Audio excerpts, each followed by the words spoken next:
I do not want success to go to my head. I'll remain the way I am. I will be Shishir Sharma. I will not be Shishir Sharma Square. No. During COVID, that I lost everything in business. And then I said, okay, let me concentrate on something known as acting. She asked me to do a costume trial. I did a costume trial and she said, yeah, fine. So we are on. I said, oh, wow. And then I came to know that Irrfan Khan was in the film. When we were on set, he was a man possessed with what he was supposed to do, really. We read our scripts at least 15, 20, 30, 40 times before we actually memorize our lines. Sushant was the first person I came across who spoke about astronomy.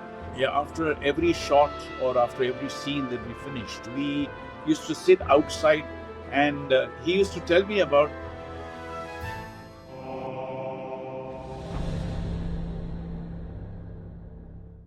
I'm excited to introduce you to the remarkable Shishir Sharma. Shishir Sharma is an actor who has captivated audiences across stage and screen. Known for his captivating roles in Talvar Raazi, he has become a respected figure in the entertainment industry. In this podcast, we look at his journey, his experiences, and the evolution of his craft. He also has some exciting upcoming projects such as Pune Highway, where he works with Amit Sad, Jim Sarab, and Manjari Fadnis. Then there is Songs of Paradise featuring Lilith Dubey, Saba Azad, and Shiba Chatta. Then there is Parable, which introduces some exciting new actors. And finally, Sant Tukaram with Subodh Bhave.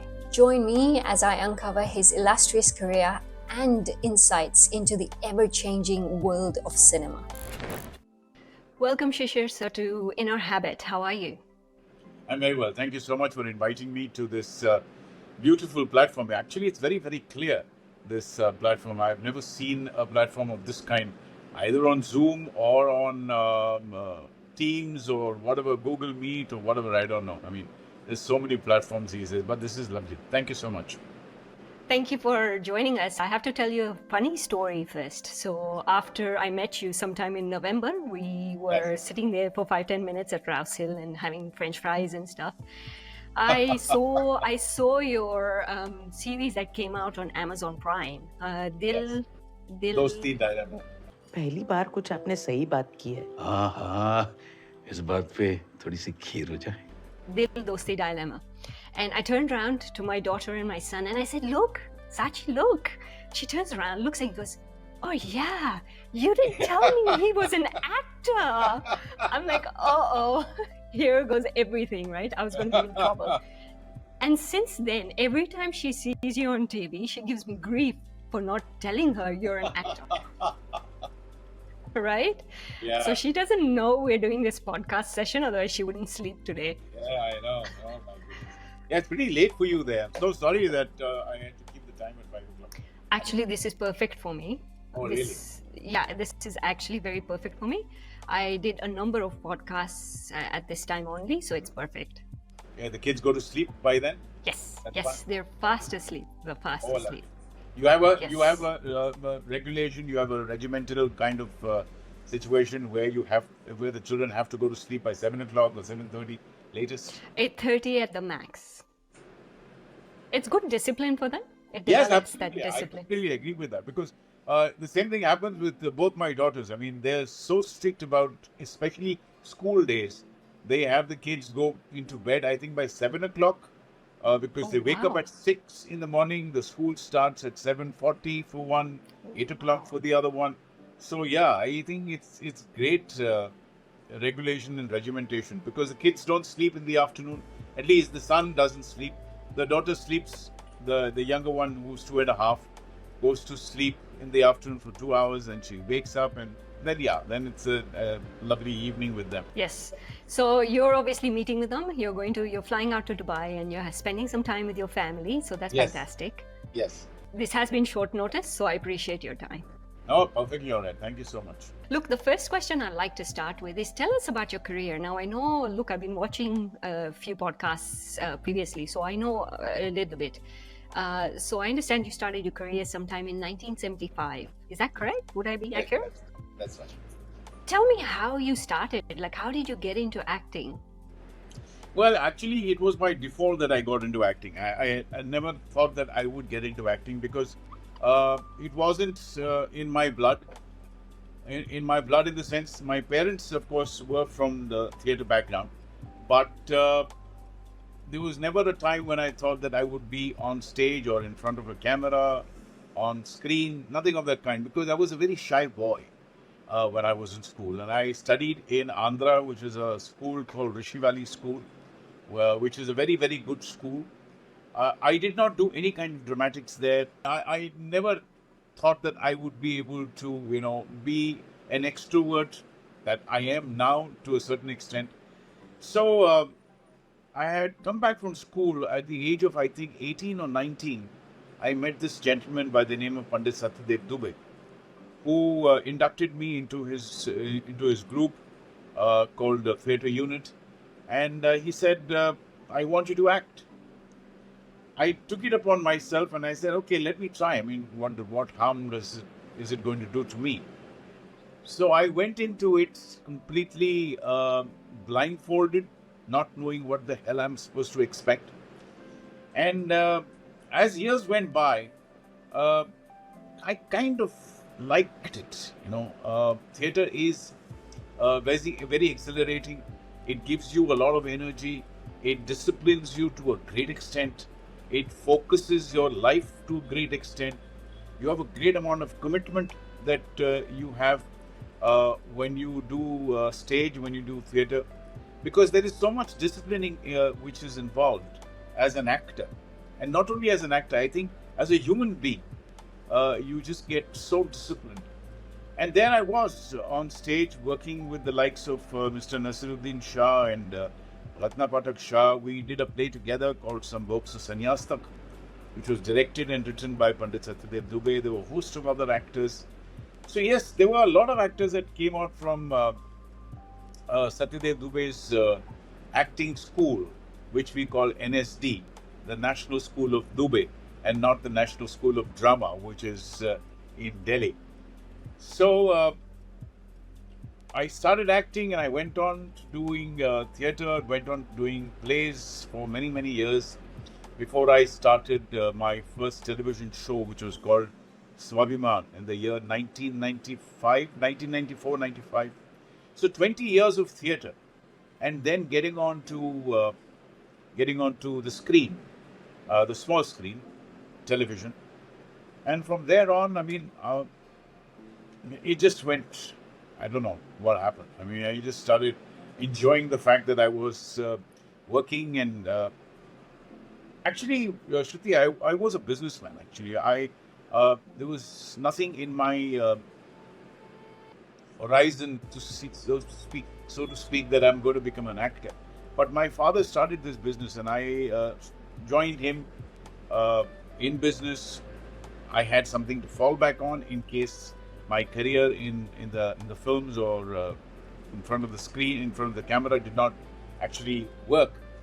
But it so worked that my father decided that, okay, now you've actually, you're enjoying the entire space of theatre and films and so on and so forth. So you carry on, and I'll carry on with the business. And then let's see when, if I can't, and if you don't want to, we'll close the business. But I will continue till I die. So he continued till 2003. He passed away, and then I continued doing the business for a couple of years. I think it was around 2020 during COVID that I lost everything in business. And then I said, okay, let me concentrate on something known as acting. Okay, so you started, I suppose, drama, we call it drama, but also theatre, acting, Yes.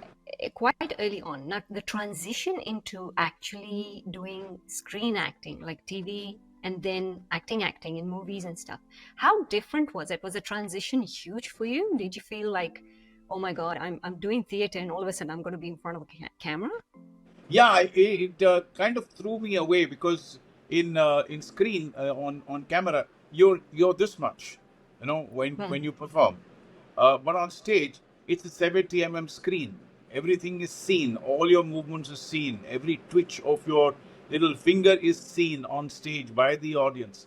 So one had to be very careful with that, and to throw off the voice. You have a mic, so you have to speak really low. Unlike theatre, where you have to belt out your voice. Belt out in the sense you have to project your voice so that the last person on the seat in the last row hears you clearly. But on screen, and when you have a mic, you have to be absolutely conscious of the fact that you're not on stage. You have to be so conscious that you have to speak softly. Yes, when there are scenes where you have to project, you project. So the sound recordist knows that, yes, now Shishir is going to shout and he is going to get the hell out of everyone. But when you speak softly, you have to modulate your voice accordingly on camera. But on stage, you have to be as loud, as clear, crystal clear.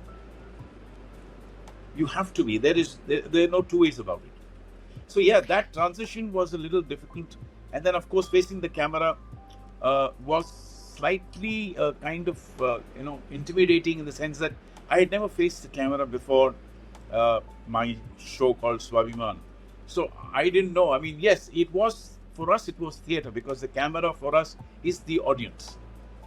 So we decided that, yes, okay, fine, the camera is the audience. We will speak through the camera.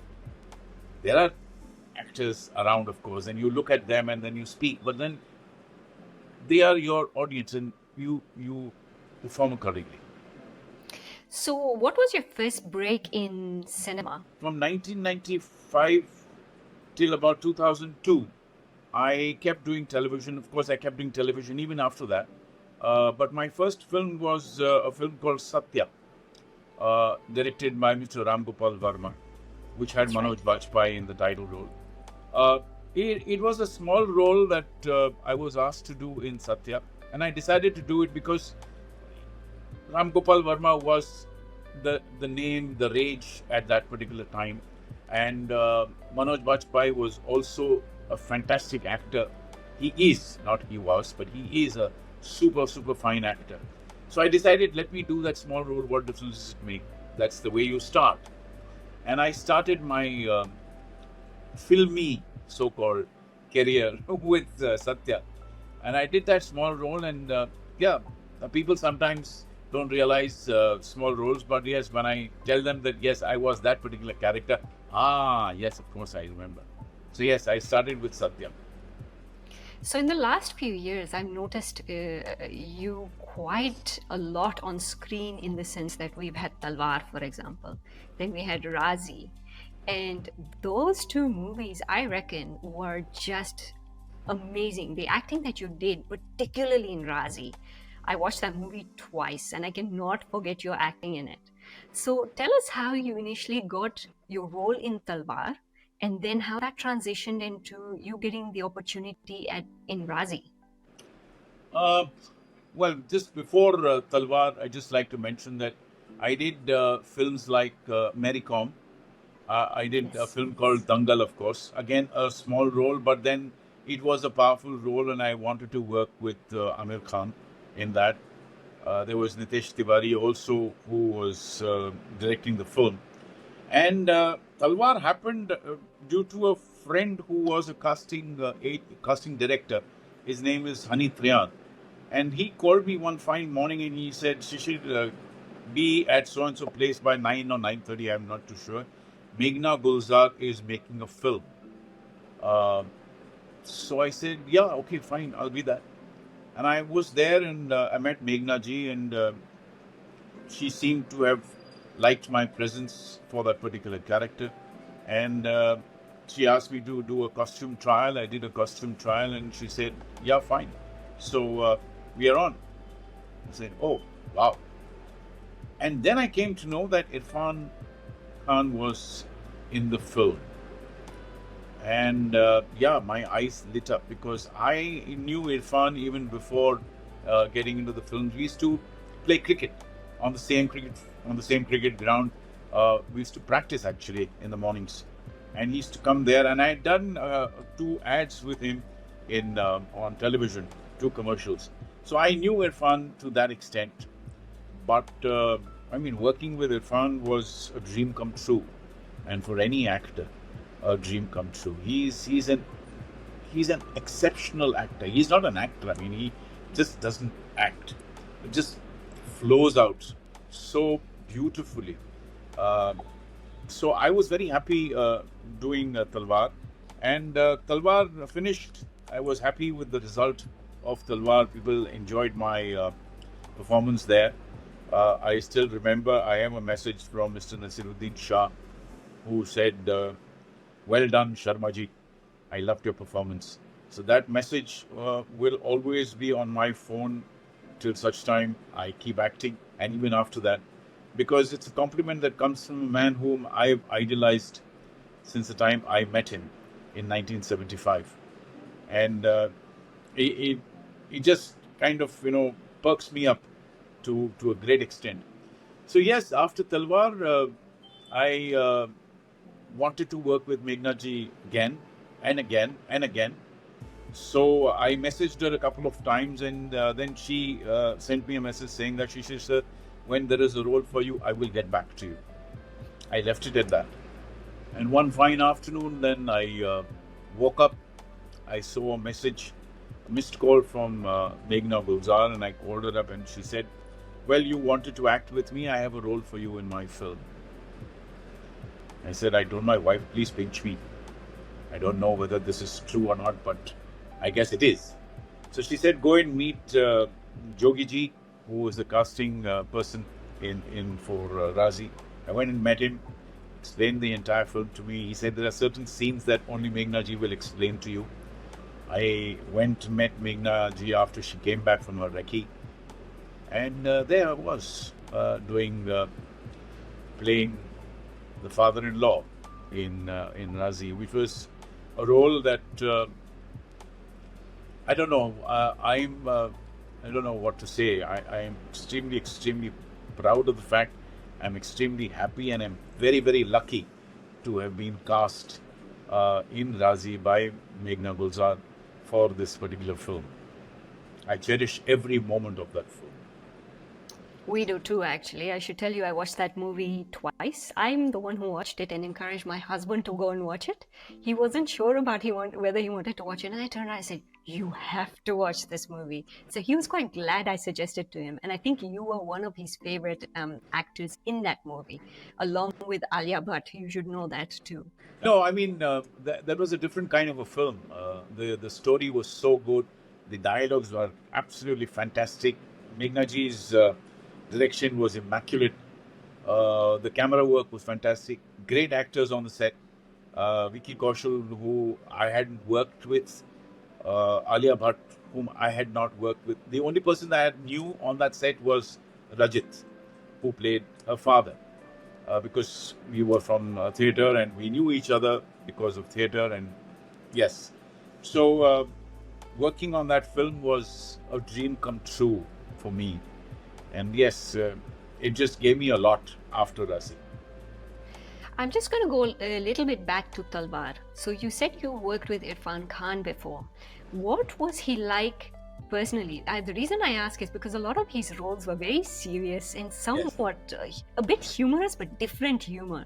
So was he always like that off set as well as on set, or was it a different? How was it? On set, he was very serious, which of course, if the role demanded, he would be. If it was not, then he would be funny. And he was quite a funny guy. I mean, he used to crack a lot of jokes when we were not working.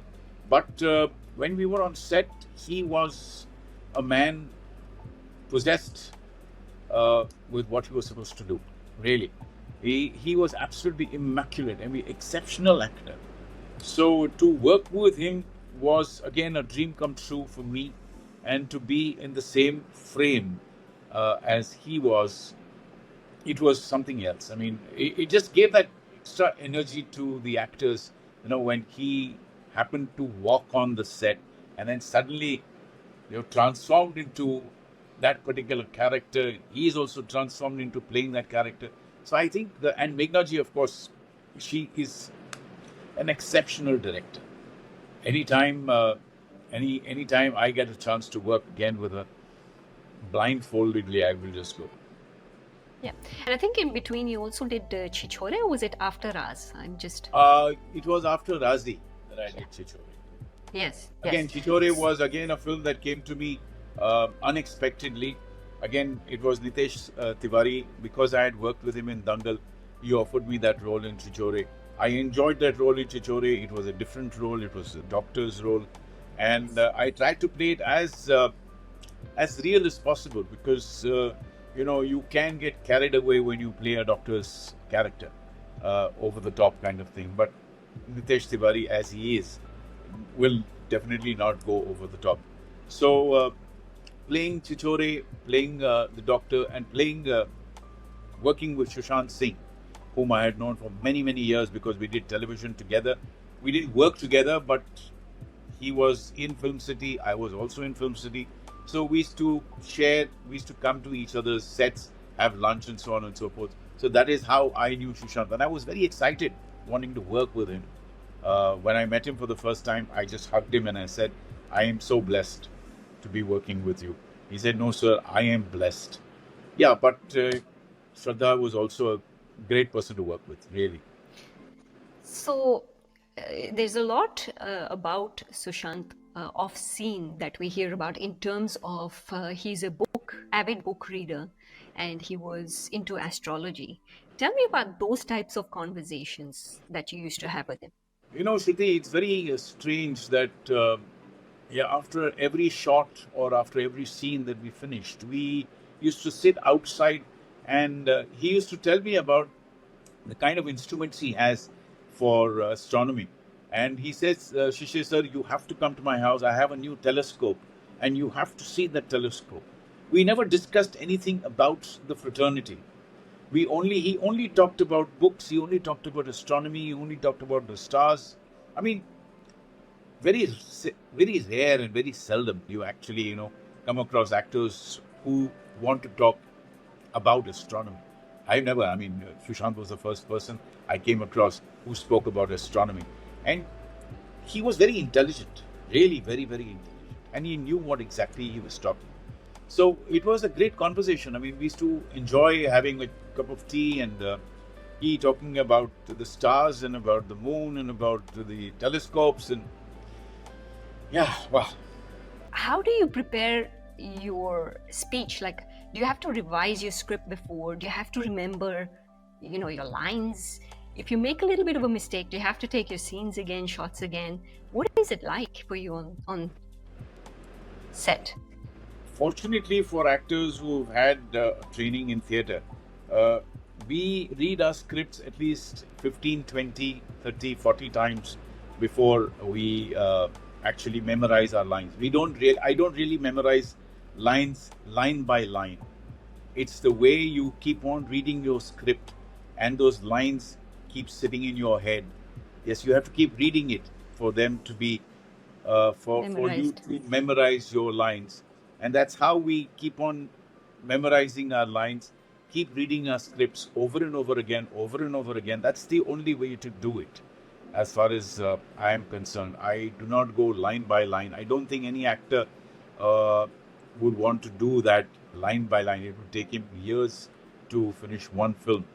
So I went through the script many a times. And of course, on the final day, if there were any changes to be made by the director, he or she would make the change. And then, of course, we would revise the script, do a lot of rehearsals before actually taking the shot and the camera rolling. There is a lot of preparation that goes before you actually take a shot. There are a lot of rehearsals done. There's a camera that rolls sometimes when you do a rehearsal for the director to see whether it is correct, not going correct. And it becomes a rehearsal for us as well. It becomes a rehearsal for the cameraman. It becomes a rehearsal for the director. It becomes a rehearsal for everyone, the sound, the ADs, and everyone, all on set. So I think that's the way we actually, I actually prepare for a scene or for my character or for the role. But the way I prepare for a character, for example, uh, preparing for Raazi, uh, I I did see a lot of videos uh, from the Pakistan side, but I couldn't get too much to see because there aren't too many videos. But uncannily, I think the way the character shaped out and the way I looked, it was suddenly General Zia looking the way I was looking, or I looked the way General Zia looked. So that middle partition, the role of the mustache, which is all, of course, Meghna ji is doing. She wanted it that way. The kind of sherwanis that they wore at that time. So that is the kind of, and we did a lot of rehearsals with Meghna ji because it was Urdu, and she didn't, of course, want any kind of blemish with the Urdu language. You had to be absolutely correct. The nuktas had to be there. So that was the kind of preparation that we did for, at least I did for Raazi. We had rehearsals with readings with Rajit. I had readings with Vicky. I had readings only with Meghna ji to see the kind of pronunciation there was for the Urdu language. And of course, then once we got onto the set, things just kind of fell into place.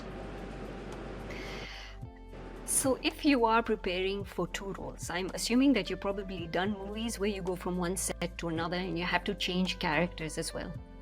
No, I haven't done that. Thank God for that. I didn't do that. I mean, not. It was not because I consciously didn't want to do it, but because nothing came to me during the period of Raazi. Once I finished Raazi, then I got into another set. That was a different ballgame altogether.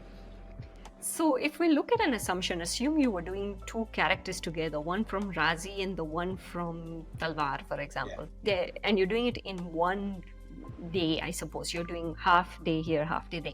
How difficult or easy is it to switch from one role to another? I think it would be very difficult for me to switch from one role to the other, especially if films like Raazi and Talvar. Talvar came first and then Raazi. So if I had to shoot Talvar 2 scenes in here and 2 scenes in Raazi, it would be difficult for me to try and gauge the kind of persona that I am, gauge the kind of what kind of environment am I shooting in, who are the people I'm shooting with. The lines are going to be completely different. The people there on set are going to be completely different. So yes, I mean, the characters itself are so different. So it would have been a kind of a challenge for me to work on 2 diverse films like that. And both happened to be true stories. Talwar, of course, was what a sensational case in Delhi, a high-profile case. Again, Raazi was a true story of the spy whose name was Sehmat. So, I think it would have been quite difficult for me to. I've never actually thought about it, but it would have been quite difficult. For example, if I had to switch from Mary Com, where I played a coach, which was on the ring side, and then switch to, let's say, Raazi, it would have been very difficult because that's such a strenuous kind of a situation. You had to be on your toes all the time. We were shooting with 2 cameras for Mary Com, and Umang Kumar, who was the director, said, you have to be alert. At no given point of time can you actually take your eyes off the boxing ring, because we don't know when the camera will come to you and we don't want you napping. So it was so difficult to keep your concentration so much on the 2 boxers that are in the ring that we could not have been caught napping outside the ring. No way. Wow. So it was quite a strenuous shoot, because we used to shoot for 12 to 13, 14 hours sometimes, including Priyanka, who shot for so many hours. She was absolutely excellent in the film. And we had to be there. I mean, there was no other choice. So shooting for that and then suddenly going and shooting for Raazi, it would have been quite a different experience altogether. How do you, you're shooting for 12, 13 hours in one day. How do you keep your energy? Like, what do you do to, stay focused and know that I have to do this? Where does that energy come from? Well, I think you have to just be prepared for those 12 or 13 hours that you shoot, that you know that you're going to shoot for so many hours, and you have to keep yourself motivated all the time.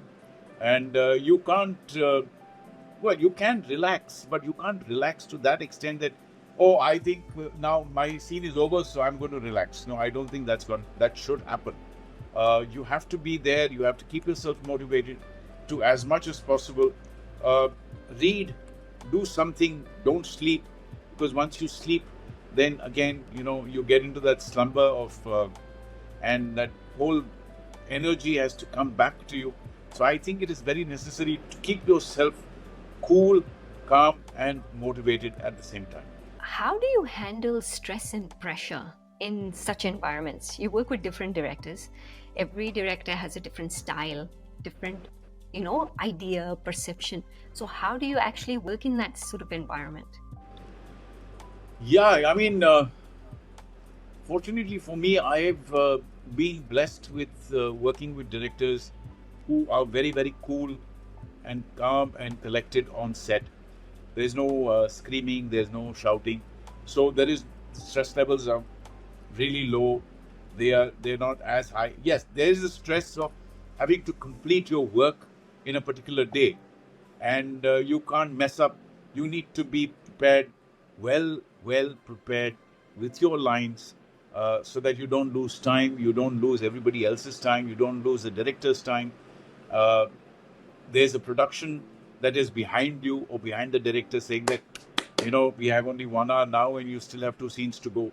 So that kind of stress we don't take on, but we have to be prepared with our lines. As actors, we have to be ready on set. If the director says, yes, we're doing this scene now, be prepared, be ready. We have so much time left and we have so much time for the scene, you have to be there. So fortunately for me, I really don't take that kind of stress. I remember listening to something where you mentioned in a different podcast that there was a time when you were not actually getting roles in the industry. Yes. And you were focusing on your business. That takes a toll on you mentally. How do you deal with that? I think it's very important for our audience to know that in every profession, everyone goes through different phases. I think when the audience looks at actors in general, they feel that they've got it easy, but it's a lot of hard work. Yeah, there's a lot of hard work. I mean, this is what you see on screen is the final product. What goes in making that product is what is really interesting. And yes, there was a time in television when I did not get work for about 11 months. And I started to doubt myself. I asked my wife whether I'm good enough to continue in the field or not. And I had worked for so many years, and suddenly there was no work, and there was a lull. And I didn't realize what happened. I couldn't understand what was the reason for production houses or channels not asking me to come back and work with them. Fortunately, Shruti, I had my business to fall back on. Not many people have plan B. You always have only plan A because you don't think that anything is going to go wrong. But when something does go wrong, then you suddenly realize you should have had plan B as well. I had plan B, which was my business, and I tried to focus on my business. But at the back of my mind, I always thought that what happens if I don't get work anymore? I will continue in my business. But there will always be that niggle in my head saying that, oh, was I good enough or not good enough for people to suddenly reject me? Well, reject I think is a very strong word. To not ask me to come back and work for them or some other channels or some other production houses. I left it at that. And my wife said, just forget about it. When it happens, it'll come. And then one fine morning I was asked to come back and work, and from there on, it hasn't stopped. How do you unwind after a long day of work? That's a damn good question, because when I come back home, It depends on when I'm coming back home, what time I've come back home. But when I come back home, just sit at home with my wife, talk to her about what happened during the day, what kind of scenes I did, who are the other actors, and then of course pour myself a drink and put my legs up, and that's how I unwind. And then go back again, go to sleep, because next morning again is the same thing. So a lot of actors, I suppose, have a lot of fame and following and stuff. And I also saw that when you were in Australia, everybody was coming up to you asking for photos and stuff. How does one stay grounded? Knowing that there is fame with them, there is a following with them. Yeah, it's very important to stay grounded. I mean, once you start flying high, you never know when you're going to fall. So it's best to stay grounded. It's best to have your feet on the ground. And yes, I think because, I did a lot of television. I did television for about 22, 23 years. And when you do television for that long in India, your face is so kind of known that people recognize you on railway stations, in restaurants, at the airports, and wherever you go. Sometimes on the streets in London as well, I was recognized. In Baku, I was recognized. Of course, there were a lot of Indians there, but then again, because of television in India, and because I think Raazi played a big role in my recognition as an actor. I still today, I do not mind people coming and asking me for a photograph when I'm walking, when I'm sitting. People ask me for they know I'm having breakfast, they know I'm having lunch or having dinner, but they will come and ask me for a photograph. That is when I don't get irritated, I don't scowl at them, I don't say get out from here. I say, let me finish my dinner or for my breakfast or my lunch or whatever it is, and I'll give you a photograph. And I make it a point to ask them whether they want a photograph now. So that is how I look at fame. I know that there is a lot that rides with the actor. There is fame, there's glamour, there's glitz.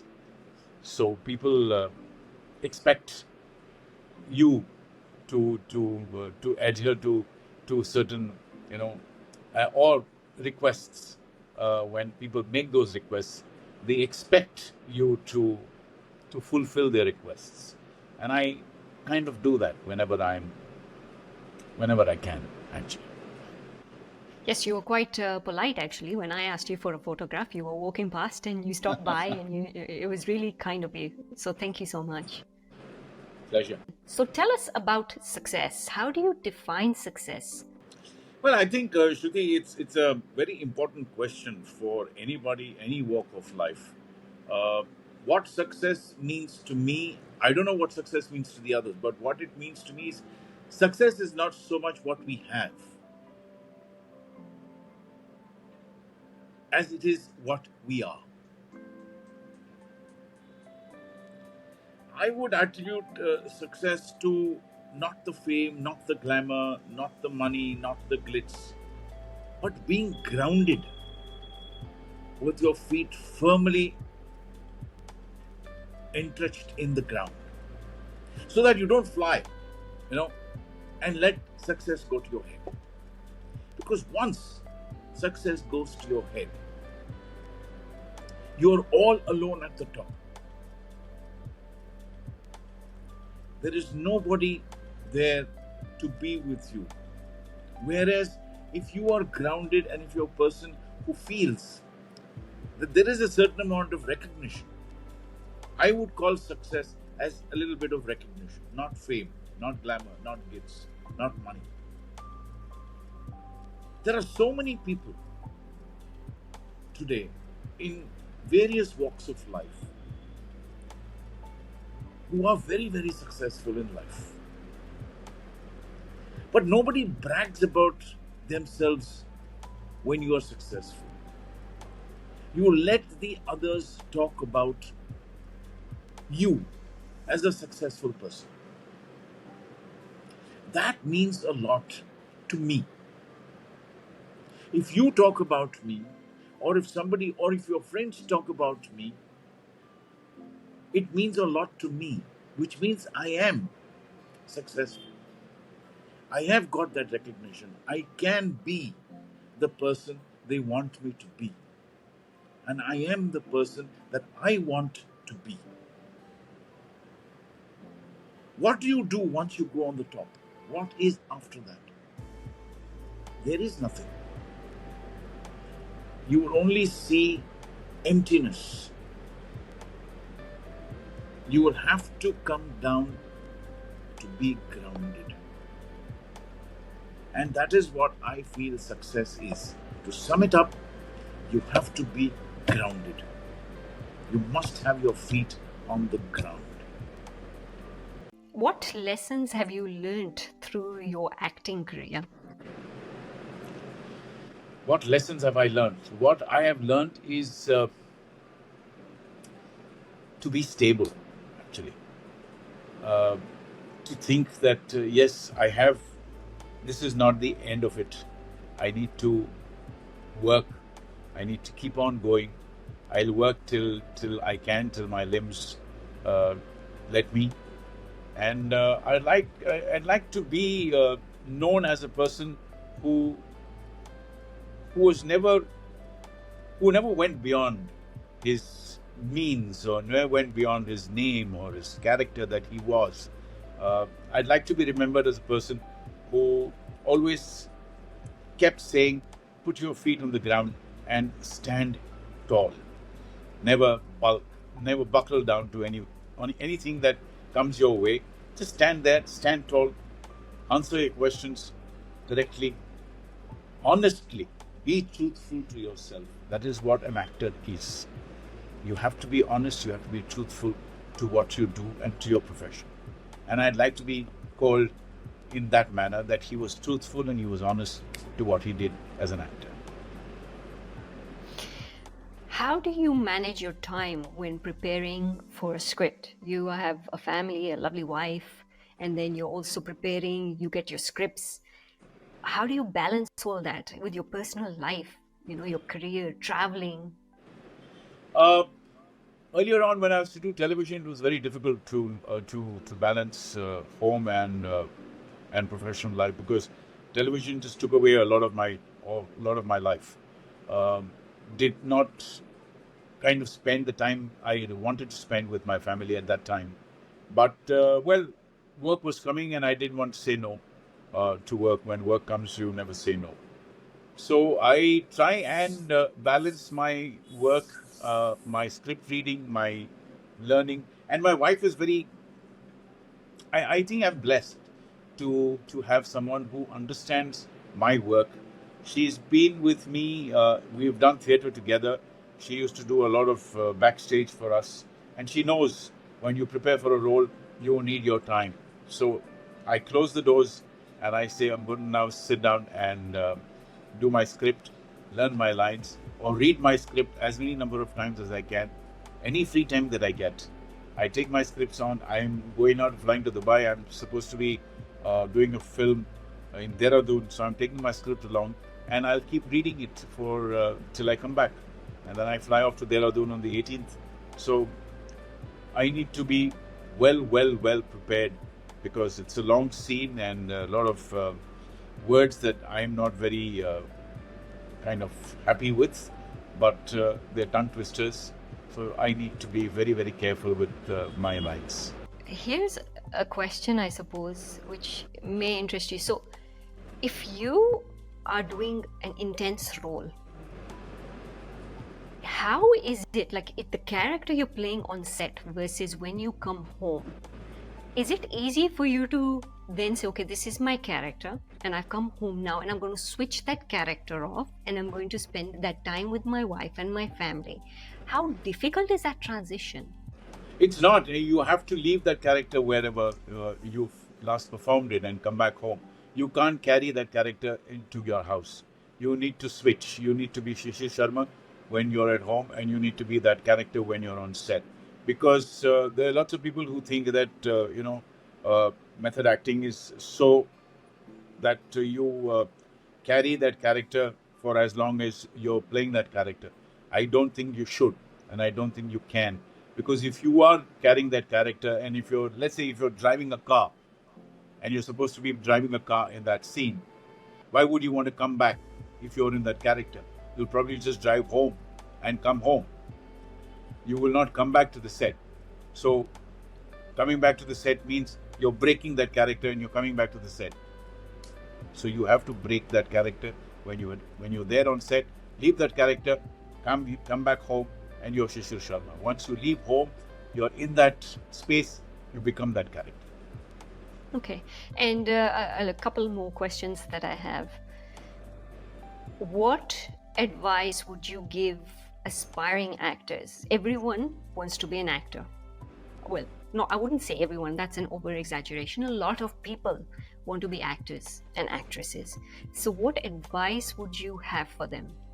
They have to be conscious and conscientious of the fact that they are actors. You cannot dabble with acting. If you are serious about it, then according to me, any youngster who wants to be an actor must do theatre. It's very, very important for actors to understand that you have to do theatre. Just you cannot come in front of the camera and start acting. Everyone who has done films has done a certain amount of theatre, and you're talking about actors who are of a certain caliber. You need to do that. You need to be disciplined. You need to be focused, and you need to be committed to doing that. And it's a very difficult craft. It's not that simple. And I think that is very important for people, for youngsters to understand that do not flirt with acting. I don't think that's right for any actor to do. If you want to do it seriously, do it seriously. But keep acting your passion and keep acting on screen your profession. Do not mix the two, because you're acting on stage for a particular reason, because you love stage, because that's your passion. But you go onto a film set, that's your bread and butter. That's your professionalism. That's your profession. So I think it is necessary for people to demarcate the two and understand that, acting, हम कहते थे ना कि acting खाने का लड्डू नहीं है, and acting cannot never be taught. It's always learned. सिखाई कभी नहीं जा सकती, सीखी जरूर जा सकती है. So दोनों में बहुत अंतर है. There is a lot of difference between the two sentences. So we were always told that be there, be on the ball, be concentrated, be committed, and be disciplined. I think that is very, very important. For anyone to be an actor, even if you miss 5 minutes of rehearsal, is a crime. You have to be on set, you have to be on a rehearsal 5 minutes prior to the rehearsal time or 5 minutes prior to your call time. That's where you are disciplined. That's where professionalism comes in with it. I've also heard about your discipline through the other podcasts as well. They say that you're very disciplined. Yes, I am. I am extremely, extremely disciplined. I think that disciplining came to me from the school that I studied in, which was Rishi Valley. It gave you a lot of insights as to how you're supposed to be as an individual. Just not studies. I think your whole demeanor, how you want to carry yourself, not only in front of people, but even for your own self. Arranging your cupboards, putting your shoes, combing your hair, having your brush on the table, having things on your table in a proper manner. I am kind of a little OCD, so I know that I have to keep these things in a proper order, in a proper manner. But yes, I think disciplining is very, very important for any actor, anybody. In fact, not only an actor, I mean anybody in life generally. I think if you discipline yourself, you would be a much happier person. Your success comes from the team around you as well, the people that you work with. Correct. They also put in the same amount of hours. Absolutely. You could probably do even more. Absolutely. On a given set, how many people would you see, flying from one end to another? Well, when you go to big sets, there are sometimes more than 200, 300 people who are, milling around you, and there are a lot of light men, there are camera assistants, camera attendants, uh, light assistants, the spot boys. Everybody is there doing something or the other, and you are one of them. So if everybody else can come together, why can't you come together and help them make a project successful? It is very important for you to also mingle with them, to be there, not scoff at them, not. I wouldn't say बुरा भला नहीं कह सकते हम उनको, because they are also part of this industry. They are the people who actually make you or break you. So I think you have to give them that much respect as well. As much as respect as they give you, the same amount of respect is to be given to them as well. So I think it is very important. Sometimes there are only 20 people on set. If you're working on a very small budget film, I did a film where I think there were just about 10. So suddenly you find yourself so much there that suddenly you feel that, oh, am I the only person on the set or what? But there are others as well. So this was a beautiful experience that I had. And then working on a film like Mission Raniganj, where there were about, I think, 200, 250 people on set, excluding the extras that we had there. Otherwise, the crew, I think, was about 200, if I'm not mistaken, plus the actors. So yeah, it's a huge set, and it's quite a responsibility for the director and for the production to try and get everyone together.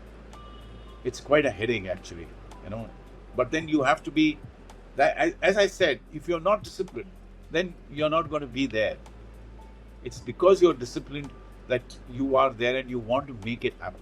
You want to make that film happen. You want to make yourself happen. So I think it is necessary for the underlying word is discipline. The amazing thing that I noticed about you is you still support theatre, no matter how many movies you get. Yes. I am still doing theatre. I will keep on doing theatre. I have absolutely no qualms about saying that theatre has given me what it has given me. It is not the films. Films have given me the fame and the recognition and all that glamour, glitz, all that jazz. But theatre has given me what I am as an actor. It has given me, there's a lot of focus in my life. I commit myself to a project. I do it very committedly, whether it be theatre or whether it be a film or a web series or whatever it is. And I'm very disciplined. So I know exactly where I am. I know exactly what I have to do. And I'll keep doing theatre till such time I can to sustain myself as an actor. So I have a funny story to tell you. When I was about 13 years old, I did theatre. We used to call it drama. And normally, I'm born in Kenya. So my plays and everything we used to doing on stage, school plays and whatever. And there were two remarkable plays that I did. The first play that I did was, I was a shepherd during Christmas. And you had these three shepherds and Jesus and the story you're saying and so on. And in one scene, the whole stage goes dark. And the three shepherds are debating about whether they're meant to be on stage at that moment or they're not meant to be on stage. So we said, no, we'll go in when the lights turn on. So we end up on the stage when the lights turn on. And the next day, the headmistress, we're having assembly, the headmistress says the three shepherds must remain back. So we're like thinking, oh my God, what have we done? So we got told off for not being on stage at the right time. It is so interesting that you have to actually get everything right in theatre. Yeah, absolutely. Yeah, it's clockwork. If you miss your cue or if you miss your entry, then the whole thing just goes for a toss. And that's right. You have to be. That's why I said concentration is a great tool to have when you're an actor. You need to be on the ball all the time. And that's why I tell actors, whoever asks me about acting, but I don't really understand, and that's a question that I'd like to put to a lot of other people as well. There are a lot of other professions in life. Why only acting? What is it that brings people to want to act? What is it? Is it just In glamour? Is it just glitz? Is it fame? Is it recognition? Is it money? What is it? You get fame, you get recognition, you get money, even if you are an industrialist. If you're an IT person, look at what has happened with Narayan Murthy. Look what has happened with Azim Premji. What were they? They were nothing. They started Wipro and they started Infosys. And look where they are today. People look up to them. They're also heroes. They've also got a lot of fame and recognition, and they have pots and pots of money. So I don't think it is really necessary for people to say that, no, I want to become an actor. No, there are lots of other things that you want to do as an individual. Why only acting? Look, from an outsider's perspective, I do think that fame, money, and the glitz and the glam play a huge importance, because people think, and plus that is, I can't speak for everyone, that is what I would think would be the thing. Then there's also, I mean, if you look at my uncle, he's an actor. I think I mentioned that to you previously. So from what I hear about him, his passion was acting, you know, and he's always said to my mother, they're cousins, he always said to my mother that I will act with Amitabh Bachchan, and he did. He did Aakhe, the movie, and he did. So there's some people who are really passionate and they follow their dreams. Yes. Then there are others who are just after the glitz, the glam, the money, and they think that when they achieve all that, they've achieved success. So Correct. there's two sides to it, I suppose, and that is me looking at it from an outsider's perspective. True. However, if I was inside that profession and if I was doing it, I think it's very hard. I don't think it's as easy as people outside think. Oh, okay, actor ban gaye, ho gaya kaam, right? I really don't think it's like that. And you're right, a lot of industrialists have made it big, and sometimes it's probably better to go down that path, start your own business, start your own career that way, than actually choosing something just for fame, money, and glitz and glamour. Yeah, because if you don't get work in this industry, you come with a lot of dreams, and suddenly those dreams are shattered and broken because you're so disillusioned by the fact that, oh, I thought it's going to be so simple, but it doesn't. It's not simple at all. You have to go through the process. You have to go through auditions. You have to go through a hell of a lot of struggle. Sometimes people don't go through struggle. Okay, fine, they're lucky. But then most of the people have to go through that period of struggle and find for themselves whether you can swim to the shore or whether you're going to drown, because this industry is like an ocean. You never know. You have to jump in. But once you jump in, whether you can swim to the shore, once you swim to the shore, then you know that, okay, I can survive. But if you can't swim to the shore and you drown, then you're completely disillusioned by the fact, arey, main to pura bag pack karke aa gaya. What am I supposed to do now? And there is nothing. There's no plan B. Because you see so many actors around you today who've got a lot of fame, who've got a lot of money, even television actors. But then there's a lot of hard work that goes into it. 12 hours a day, every day. If you're going to be shooting for television, then you have to shoot for 12 hours a day, every day. It is the same routine, It's like it's a cycle. You're like a robot, and you can't do nothing about it. You have probably been to so many, I don't know if you've auditioned yourself. I have. I used to audition a lot during your television days, and I even audition now because there are lots of, and especially for commercials, you need to audition. But now one has reached a particular stage in life where they don't want your auditions. But I did. I used to audition. I did a Hollywood film also, which was the second best exotic, Marigold Hotel. And I auditioned for that. And it was an audition which I was very, very happy with. And that's the way our auditions are supposed to be done. Not the kind of auditions that we have in India. But then that is how they've never kind of chalked out a plan for an audition. That's very unfortunate. So that's the next question, I guess. What is the difference between acting in a Hollywood movie and acting in a Bollywood movie? Firstly, let's start with the audition process, then look at the movie side, if that's okay. Well, when I auditioned for, when I used to audition for films or television here in India, it was not methodical at all. There was nothing that was, oh, you went for an audition. No, it was like reading your lines at home. The guy said, okay, now you know your lines. This is the character, but you don't know what happens before, what happens after. You don't know what the story is. So this guy at the audition, he's probably not even an AD. He's just somebody there who's asked, or casting guy who's asked to audition you.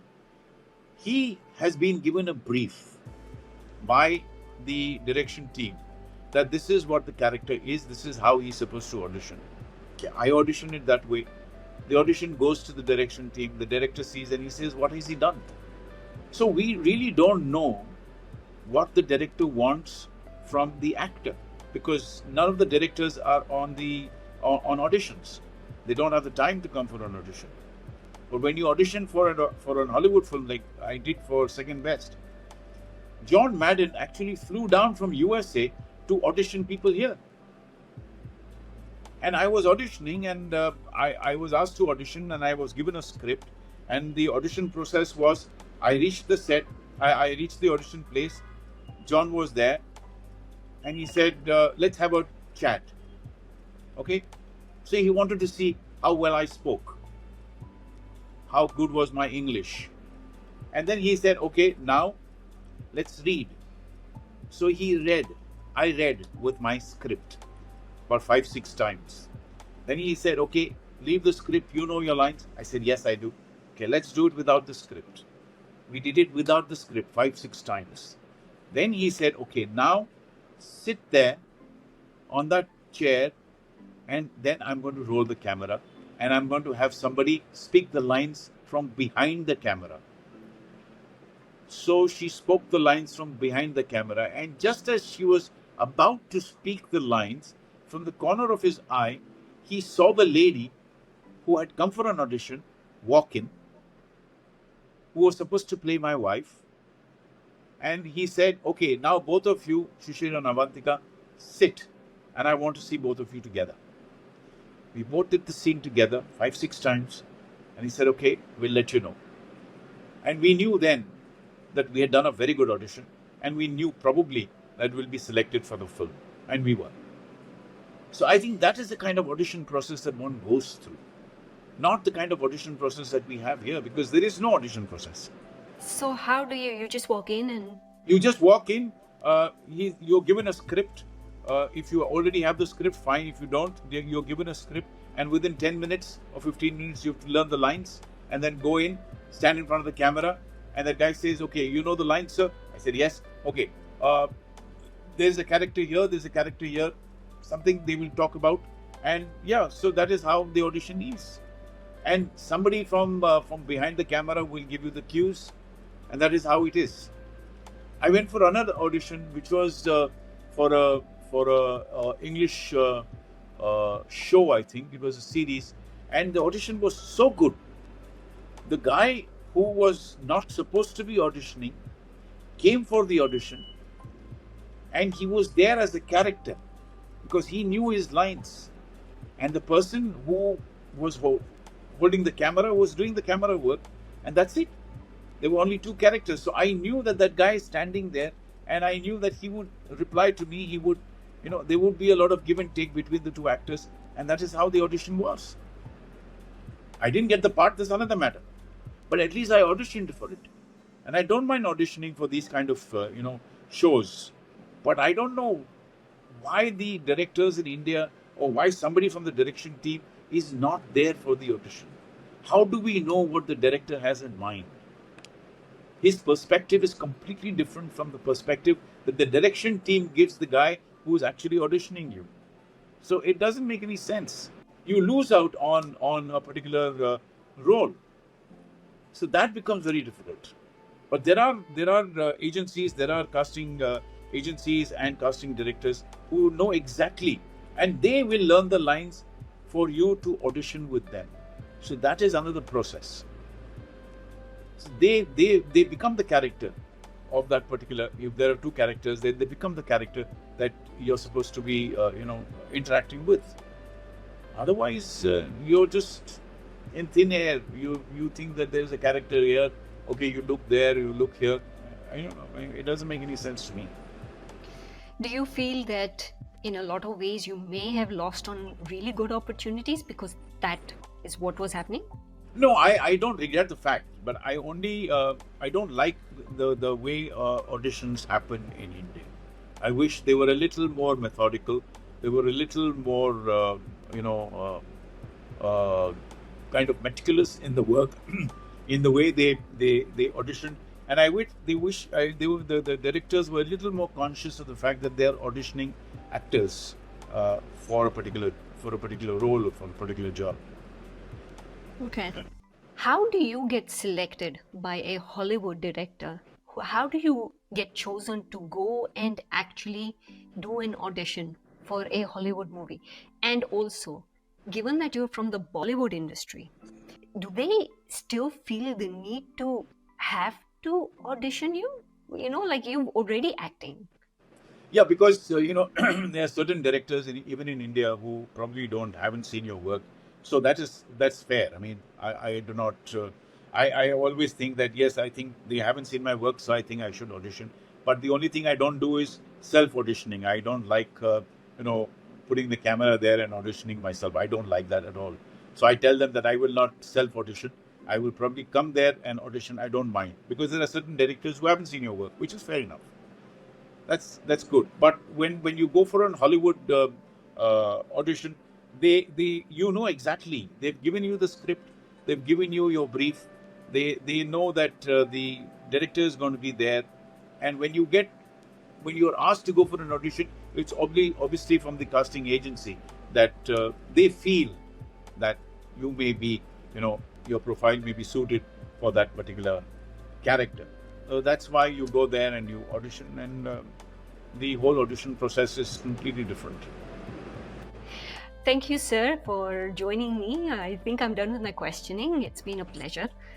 You have been fantastic. I have enjoyed my conversation with you, and it's so good. Thank you, Shruti, for inviting me for this podcast.